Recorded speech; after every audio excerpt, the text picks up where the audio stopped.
Caleb, when you look at the results in the last two games, they're obviously not what you guys would necessarily want. What do you kind of have to do to rebound and be able to go on the road now, 2 straight games, and pick up some points? Yeah, we knew this stretch would be difficult. 4 or 5 on the road. I think the disappointment in the last game is it's the one home game out of the 5, and you want to pick up the 3. You always want to pick up 3 at home, but you certainly want to pick up the 3 when you have this difficult a stretch. Obviously when you look at it, Dallas, we get a point, then obviously we have a pretty poor performance, I thought, it's versus San Jose. Last game I thought we were much improved defensively.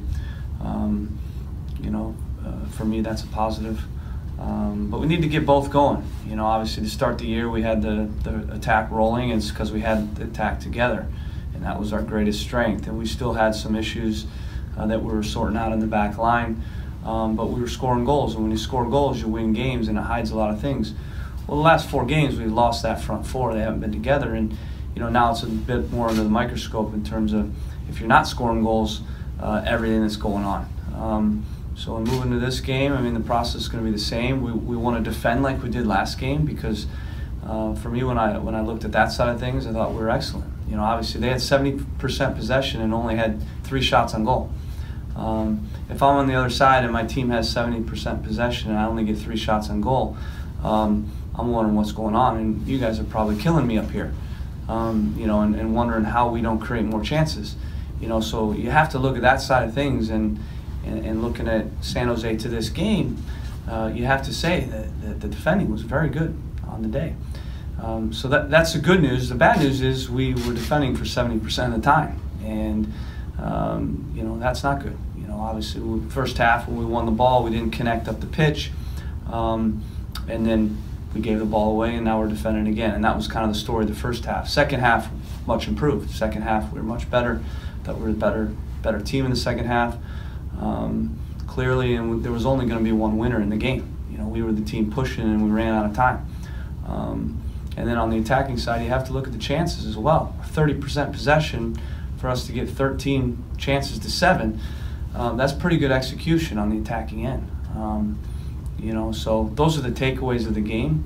Moving to this game, can we defend like we did last game, connect better once we win the ball so that we're not defending quite as much. And if we do that, I think we're going to have a positive result. On Sunday you had said that Darlington was close. Will Darlington play this weekend? Yeah, he's close. He'll travel. We think he'll play. Yeah. You have talked about the fact that you're going to bring in a central defender. My question is about coaching that. You have guys now playing that position, yet they hear you say that, and I know they're professionals, but did you have to talk to them about that? Because that, as a player, that has to be a strange place to be in, hearing your coach say, like, I'm looking for your replacement. It's a part of the business. You hear that talk all the time. Coaches here talk about their jobs. Players here talk about their jobs and, their performances all the time. So that's just normal. If you're in that world, that's completely normal.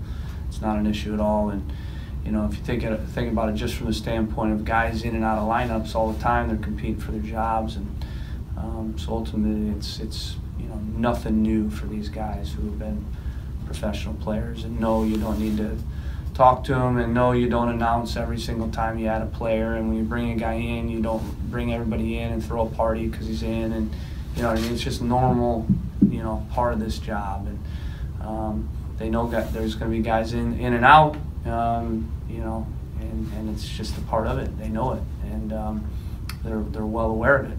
And in some ways, that pressure and tension to perform is good. It's good. I've found, thinking like you coming in, I thought, you'd be worried and careful, with moves. And, to be honest with you, when there's a little bit of pressure, knowing a guy's coming in, guys seem to play better. You always talk about in this league, every team, you got to worry about every team. But when you look at the table and you see Montreal, to be one of the elite teams, is this the kind of thing you say, hey, we have to make a statement and kind of show where we belong when you play a team where Montreal is on the table?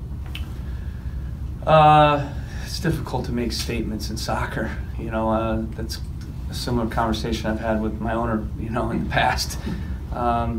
you know, it's not like some of the other sports, you know, where you can say, okay, we're playing this team, they're weak, we're going to crush them by 30 points or, you know, 3 touchdowns. That doesn't happen in soccer, you know. Of course, on the day, if you're good, can you, you know, beat a team by 3-0, you know, 3 goals? Yeah, maybe that can happen. That can happen against good teams. You know, but we go into the game trying to win the game. We don't go into the game trying to make statements.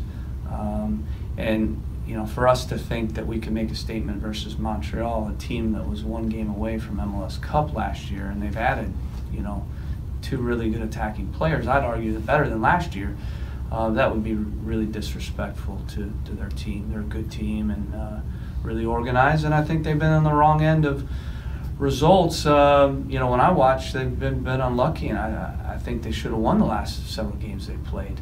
So, you know, you cannot, as a fan, even look at the table and assume that it's going to be an easy game. Funny enough, us beating Philadelphia is looking like a pretty good result.